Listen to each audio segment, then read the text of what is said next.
Já, við erum hérna með lítið gjaldeyrisdæmi og við erum að fást við að breyta útlenskum peningum yfir í íslenska og íslenska peningi yfir í útlenska. Í þessu dæmi segir gengi norsku krónunnar er 18 íslenska krónur, þannig að gengiskráin í norsku krónunnar er að fyrir hverja norska krónu fæ ég 18 íslenska krónur. Gengi evrunnar er síðan 150 íslenska krónur, þannig að fyrir hverja eina evru fæ ég 150 krónur eða ég þarf að punga út fyrir henni. Við erum ekki að flækja máli með því að hafa kaupgengi og sölugengi eins og er í raunveruleikanum. Bankinn vill selja þér útlenska peninga og hann vill kaupa þér útlenska peninga og hann vill þá borga minna fyrir þá sem hann kaupir af þér heldur en að hann vill selja þér. Hann vill græða þér, það er svo sem eðlilegt. En við ætlum ekkert að flækja máli þannig, við höfum áhuga á því að frekar að sjá hvernig þetta er unnið, hvernig þetta er reiknað, hvernig á margfald og hvernig á að deila. Og hér er lítið módel sem ég teiknaði hérna efst á töfluna, að ef ég þarf að breyta útlensku peningum yfir í íslenskan, þá margfalda ég með genginu. Ef ég þarf að breyta íslenskum yfir í útlenskan, þá deili ég með genginu. Og ég seti þetta módel dálítið svona langt, þannig að hér er útlensku breytt yfir í íslenska, þá margfalda ég. Íslensku yfir í útlensku, þá deili ég. Hér er ég aftur að breyta útlenskum yfir í íslenskan, þá margfalda ég. En íslensku yfir í útlenskan, þá deili ég. Þetta er eiginlega bara endurtekning. Ég ætti raun og veru bara að nóg að sýna bara þennan part hér, hvernig módeli haga sér.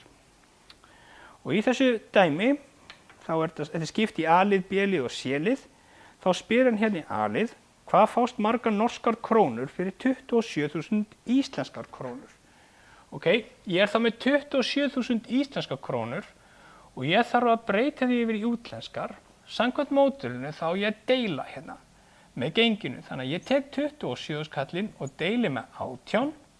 Þá fæ ég út að ég er með 1500 norskar krónur. Ok, ég er komið með útlenska peningin þarna. Í B-lið þá segja hann, hvað fást margar íslenska krónur fyrir 184 evrur? Í fyrra liðnum var ég að breyta 27 krónum yfir í útlenskar, norskar krónur. Hér er ég með útlenskan pening, evrur, og ég þarf að breyta yfir í íslenskar. Samkvæmt módelinu, þegar ég breyti útlensku yfir í íslenskt, þá er ég að margfalda. Sýndi kannski frekar hér, útlensku yfir í íslenska, margfalda. Þannig ég er með útlenska peningin, 184 evrur, og samkvæmt módelinu á ég að margfalda með genginu, sem er þá 150, og fæ þá út að ég er með 27.600 íslenskar krónur. Ég hefði gjarnan viljað að þetta væri beint hérna undir íslenskum, en ég ákvað að taka með pláss þarna og þá fer þetta aðeins lengra til hægri heldur en ég vildi hafa. En ok, hér er ég komið með íslenska peningin. Í C-lið stendur svo, hvað fást margar evrur fyrir 25.000 norska krónur.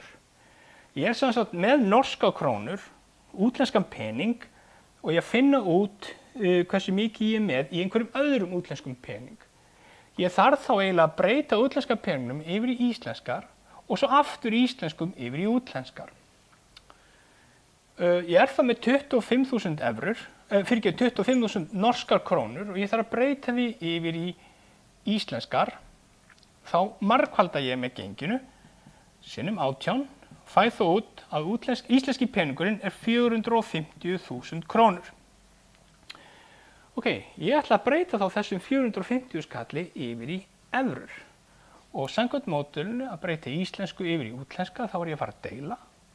Þannig þá deili ég með 150 krónum og fæ þó út að ég er með 3.000 evrur í vasanum. 25.000 norska krónur eru þá ígildi 3.000 evra. Takk fyrir.